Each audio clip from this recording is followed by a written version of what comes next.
Monday. That was awesome. Yeah. You can't beat this. Not a better place to be in the country than outside our practice fields on a day like today.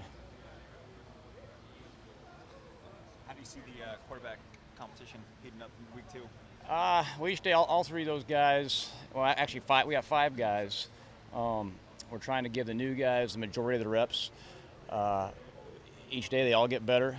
Today was an install day, so install days are hard on those guys because it's right when they start figuring out the stuff that we're doing, we add a whole bunch of more plays to them, and they have to think. And so tomorrow will be even better than today. But what we try to reassure those guys, and really our whole offense is, we're putting in more offense now than we'd ever carry into a game plan. Into a game plan, we're gonna, with the package we got in now, we probably cut it down to 25%. And so it's harder on those guys because they're thinking about, especially the new guys, they're thinking about 100 different things and not reacting. But they're getting better each rep. And I love their attitude. They're doing a whole bunch of things on their own to be successful. And as coaches, that's all we can ask. There always seems to be somebody who's a spring standout. I remember it was Royce Freeman 2 springs ago, and then Taj Griffin. Who's kind of standing out to you right now? Spring standout on offense. We got a couple of guys. Darren Carrington and Charles Nelson are practicing like champions, and which has been awesome because that's what we need on offense is some leadership. Because we've lost some pretty good leaders, and so those guys are setting the standard by how hard they're practicing. They're making a lot of plays in doing so. Royce, I don't want to ever take him for granted because he comes to practice every day and practices like a champion. He takes every rep to win and get better, and so that makes our young guys better. All the tight ends are healthy now and are competing, and I really like a lot of our young offensive linemen. They're all doing some great things. Our center, I got a mind block on our center's name. Jake. Jake is out of all those guys. Jake has been maybe a step ahead of those guys. And just from the simple standpoint, he's just a little more aggressive right now than some of those other guys. So I've been really happy with him, but they're all doing some good things. But Jake Hansen has jumped out to me as being a great player. I don't want to name the whole offense, but those guys in particular have jumped out at me. So Jake has a step ahead to win the starting center job? Well, he's definitely doing some good things to compete for it. And it's such a challenging and it's a hard thing to do as a freshman. But he's taking advantage of every rep, and it's obvious that he's doing a ton of things off the field to have the success he's doing on the field. But yeah, like I was saying earlier, really happy with what he's doing. How important is that to have your center being a step ahead of everybody, being the quarterback of the offensive line? It's huge. It's huge. He makes a ton of calls in our offense. Our center here has always been a leader on and off the field, and that's where everything starts. And so him kind of competing and trying to win that position has made our football team better.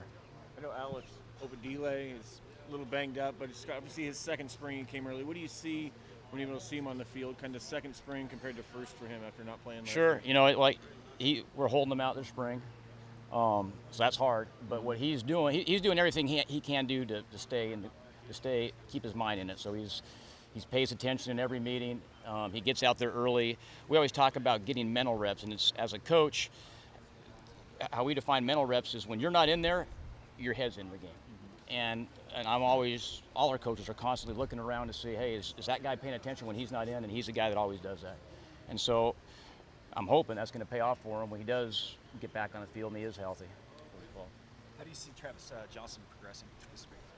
Well, he's a lot better for a whole bunch of reasons. One, he was limited in what he could do last year because he had the foot surgery. And he's done a ton of stuff on his own, throwing with guys, building route chemistry, throwing things on time, and knowing where to throw it. So he's way better than he's been. Talking about guys that were impressing you earlier, who are some guys that maybe you need to step up a little bit more that haven't been, what you really? Yeah, I don't want to single anybody out. That's part of coaching, though, is everyone should step up.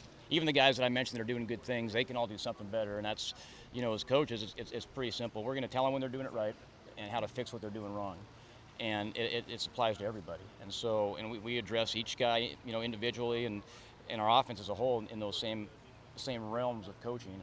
But, I'll talk from an offensive standpoint today. Today we had a competition day and the defense beat us.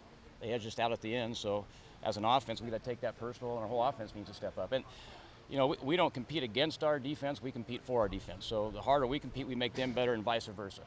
And we had a great attitude and competitiveness in practice today it was fun to be around. Speaking of defense, you're seeing a different defense now a little bit, right? And what do you Sure, think? What do sure. you think of your impressions of? I think there's a lot of energy. They're making us have answers, and which is great as an offense, because that's the whole thing. It doesn't matter how much offense you have to have answers for what the defense does, and they're making us do that. And so each day they're making us better, and they're making us think, and they're playing hard. And so again, the harder they play, the harder we have to play to match their intensity. And so it's been fun. Win-win, huh? Win-win. Yep.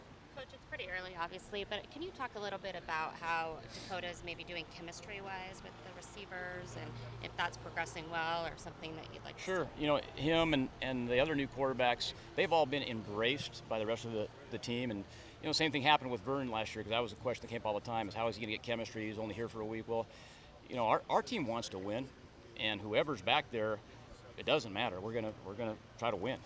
And so sometimes that chemistry deal is a little bit overrated.